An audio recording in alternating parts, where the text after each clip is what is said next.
All right, I'm gonna try and run through how I use buffers on the 301 in one take on my phone. Whatever happens, happens. It may look and sound terrible, but most of the internet doesn't care about this. So here we go.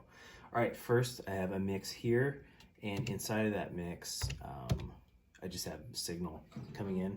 I'm playing guitar.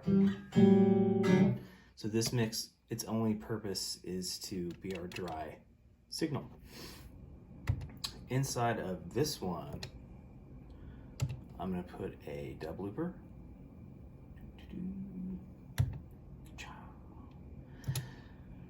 I'm going to configure this, and let's just create a new buffer and make it 16 seconds long. Perfect.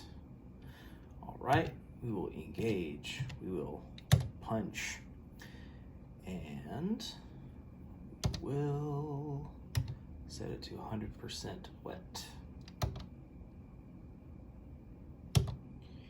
All right, so in theory, the other thing we will do is give it an audio input. Helpful.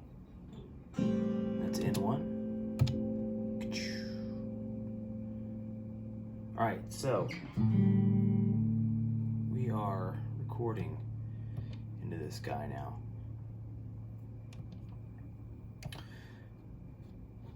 And after the dub looper, I'm gonna start with a variable speed player. This will work with manual grains too. But, okay, so let's configure this player. Go into edit buffer. And we're gonna select from pool. And look, there's the buffer we just made a second ago. We'll assign that, and now hit config again, edit buffer. And at this point, I'm gonna hit menu and slice to division. So now we're gonna chop this guy up into 16 different slices. Okay, wonderful.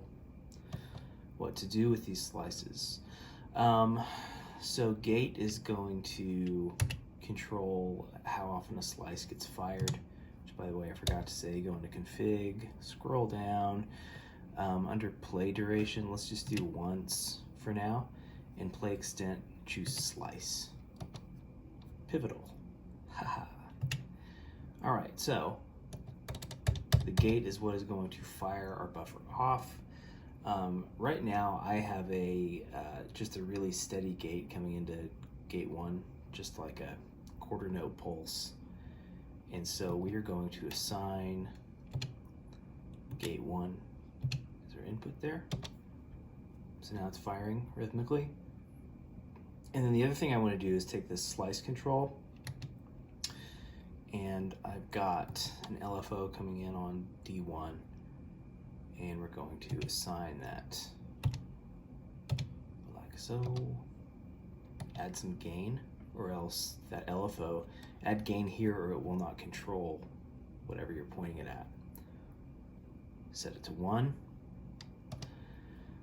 So now we're modulating our slice selection. That's going to pick which chunk it plays when it's triggered, and we can see that by going back into config, edit buffer. Oh look, now we hold down find course and turn the encoder here to zoom out. Now you can see the playhead is jumping around. So in theory, if I start recording some stuff, aha, rhythmic playback of that buffer.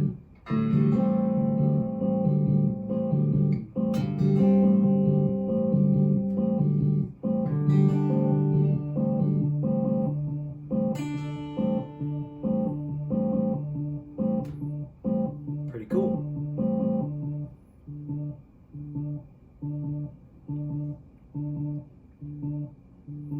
And this gets really fun when you send like a really interesting pattern into gate 1. This is pretty basic. But like send drum triggers from Crow into here, good times. Let's look at using manual grains in this configuration. We can do this really easily by holding down Shift while the variable speed player is highlighted, and then clicking replace. Replace that unit with manual grains. Ka-chow. Should still be referencing the same buffer, but let's just be doubly sure. Okay, so we just pointed manual grains at our buffer.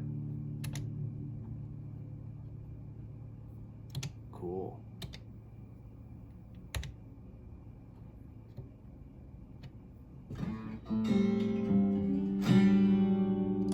All right, so now each time the gate hits the trigger there, it's going to play back a grain of this size from this position. I'm gonna slow this down to half speed, and let's see if we can get some noise here.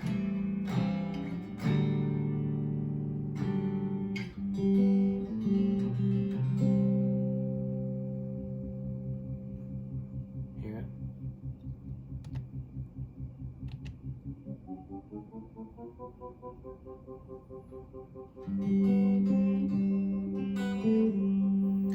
Now let's modulate this start point with our kind of boring LFO here. Add some gain again, just to kind of show it skipping around.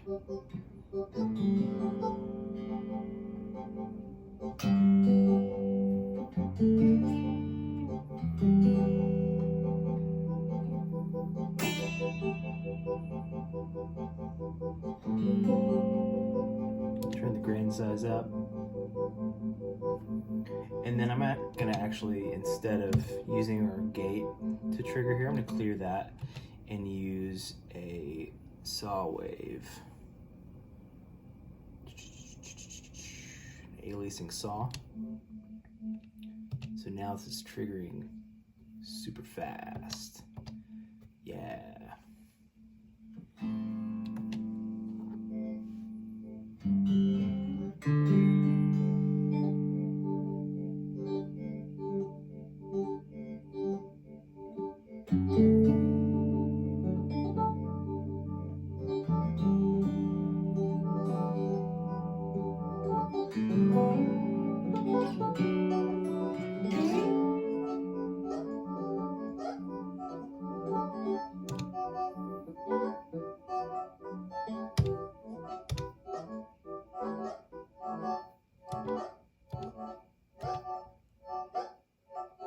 All right, so that is a super quick, dirty video about how I use the buffers on the 301.